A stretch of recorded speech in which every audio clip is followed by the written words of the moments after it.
Non, je ne suis pas Marilyn Monroe, mais j'ai une belle bouche. Si vous aussi vous voulez une belle bouche, ou en tout cas 3 astuces pour une belle bouche au quotidien, regardez cette vidéo. Alors pour une belle bouche au quotidien, évidemment on ne va pas pouvoir changer la face du monde, mais on peut adopter 3 astuces slow cosmétiques qui, croyez-moi, donnent de l'effet assez rapidement. La première astuce, si vous avez une bouche qui a tendance à se fissurer, à être mal hydratée, à ne pas forcément être ourlée comme vous le voudriez, pas assez volumineuse, eh bien vous pouvez penser au gommage de la bouche. On n'y pense pas souvent et pourtant c'est un geste assez facile qu'on peut faire, vous allez voir, en mode slow cosmétique. Pour ça, vous allez avoir besoin de plusieurs choses. Du miel liquide tout d'abord, du sucre fin, très fin de pâtisserie, et un petit bâtonnet de type coton-tige que vous prendrez si possible en bois pour que ce soit plus écologique. Alors moi ici je vous montre, on trempe le bâtonnet dans le miel et évidemment on veille à ce que le miel couvre bien toute la zone molle du bâtonnet en coton.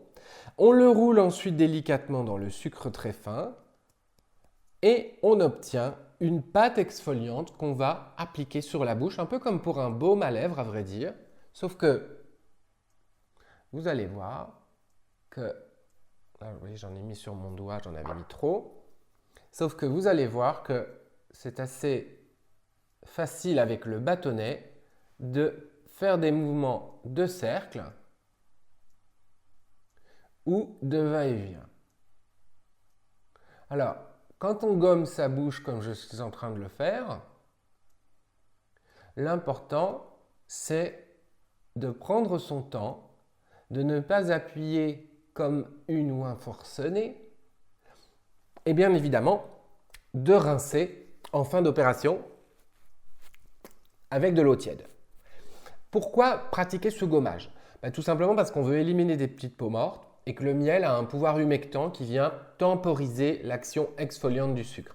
Là, je l'ai fait très vite, mais vous devez le faire plus longtemps jusqu'à ce que le sucre fonde grâce à la chaleur de vos lèvres. La deuxième astuce, c'est d'opter pour un bon baume à lèvres. Sachez que la plupart des baumes à lèvres bon marché du commerce contiennent presque uniquement des huiles pétrochimiques. C'est pas mal parce que ça protège, mais on ne peut pas dire que ça répare, ça ne va pas non plus relipider vraiment la peau qui pourtant en a besoin là au niveau des lèvres qui est si fine. Ce qu'on veut, c'est quelque chose qui soit à la fois protecteur mais aussi réparateur. Et dans ce cas-là, les actifs végétaux ont vraiment leur intérêt. Là, j'ai 2 baumes que j'ai achetés sur slowcosmetic.com. Il y en a un, donc ils sont tous les 2 labellisés Slow Cosmetic. Il y en a un à base de beurre de cacao, mais du vrai beurre de cacao qui est protecteur et dynamisant, qui tonifie un peu la peau des lèvres. Et puis l'autre à base d'huile végétale. Les 2 sont épaissis avec de la cire d'abeille. Si vous êtes vegan, il y a également des baumes Slow Cosmetic à lèvres sans cire d'abeille. Alors celui-ci, je l'aime bien parce qu'il est en stick, donc forcément il s'applique assez facilement sur les lèvres. Mon conseil, c'est d'en appliquer tous les jours. Si vous n'avez pas eu l'occasion d'en mettre la journée, d'en mettre le soir au coucher, comme on met une crème de nuit. Si vous optez pour un petit pot, n'oubliez pas qu'il suffit de bien nettoyer votre doigt et de l'appliquer au doigt. Vous voyez, ce n'est pas tellement plus compliqué.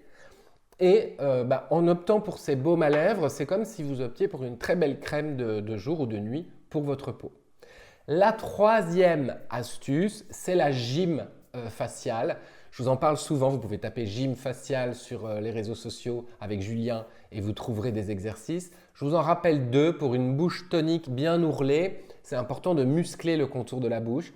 Donc c'est tout simplement le sifflet. Donc vous allez faire un sifflet avec vos 3 doigts et vous allez venir faire un petit peu comme un cheval le ferait en essayant d'attraper avec ses lèvres une carotte par exemple sans la mordre. Regardez. Alors, ce n'est pas très élégant, mais vous pouvez faire ça par exemple au bureau ou lorsque vous lisez un document sur l'écran. Voilà, ça va muscler le contour de la bouche. Un autre exercice, c'est l'écarteur avec les 2 petits doigts bien propres. N'écartez pas trop et resserrez tout simplement l'étau du muscle orbiculaire de la bouche. Vous pouvez le faire de plusieurs façons. Vous pouvez le faire avec les enfants, ça peut les faire rire aussi à l'heure du goûter. Voilà 3 astuces qui ne coûtent pas si cher pour une belle bouche. Je vous souhaite bien du succès avec la Slow Cosmétique. Retrouvez-moi sur l'essentiel de julien.com.